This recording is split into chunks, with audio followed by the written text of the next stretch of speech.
برای پیشگیری بیماری سرایتی کووید-19 امروز تمام جهان را فرا گرفته است. حتما از نقاب طبی استفاده دارید.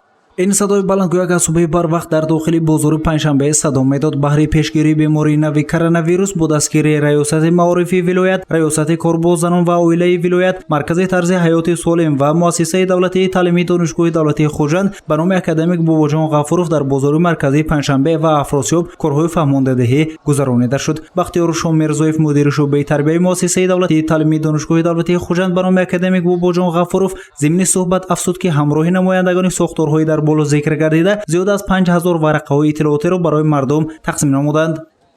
در این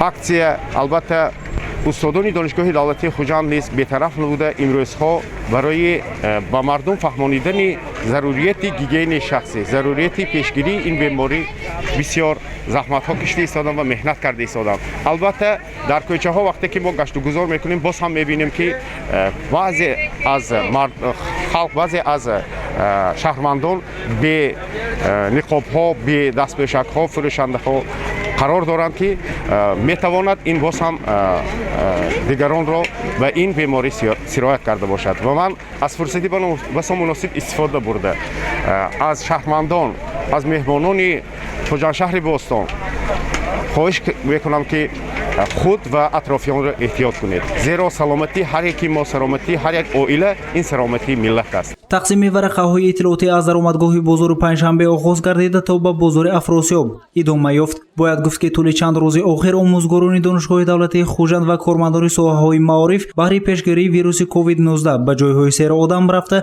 به آنها ورقه های اطلاعاتی تقسیم نموده ایستادند. این همه با یک مقصد پیشگیری کرونا ویروس می باشد. بی اهمیت و مناسبت خنک نظرانه می تواند باعث پهن شدن بیماری های سرایت کننده از جمله کرونا ویروس گردد. همچنین با دستگیری رئیس بازار مرکزی پنجشنبه بهره سالمی فروشندگان خریداران 500 عدد نقاب های نو و زمانوی برای فروشندگان بازار رایگان تقسیم کرده شد. مسئولین بازار میگویند که این گونه نقاب ها برای پیشگیری ویروس کووید 19 بسا موافق می باشد. رئیس صاحبکاران بازار پنجشنبه ضمن صحبت افزود که چند روز آخر بازار با پرگی بی ضرر گردانیده شده ایستاده است.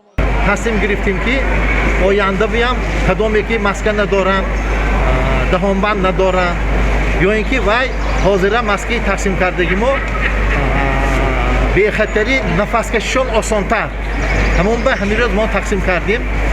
کارهای بی‌ضررگردانی هر روز در بازار مرکزی پنجشنبه رفته ایستاده است.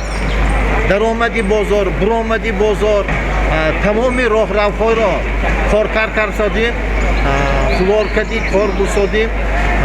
طرفی شب یک کارگر ما پور تا روز بی‌ضررگردانی تمام یک وجبی بازار نمانده ایستاده. بی‌ضرر گردانیده خدا ما هم بکر سازیم. با وجود همه روزه از جانب نمایندگان بازار پنجشنبه و دیگر مقامات داخلدار بردن کارهای فهماندهی هنوز هم در کوچه و بازارها نفران بی‌نقاب گشت و گذار دارند. بعضی از نفران بی اهمیت به سلامتی خود و اطرافیان بی‌اعتنایی نموده بی‌نقاب به خرید فروش محصولات مشغولند. رعایت نگردیدن مسافه نیز در بازار مشاهده می شود. قاعده های پیشگیری بیماری کرونا ویروس از جانب خود اهالی نیز باید رعایت گردد. بی اهمیت شهروندان می تواند وضعیت را مرکب گرداند. بهره سلامتی خود و نزدیکان قاعده های بهداشت را رعایت نمودن شرط و ضرور می باشد. گزارش سید مختار سید انور برای برنامه اطلاعاتی خبر.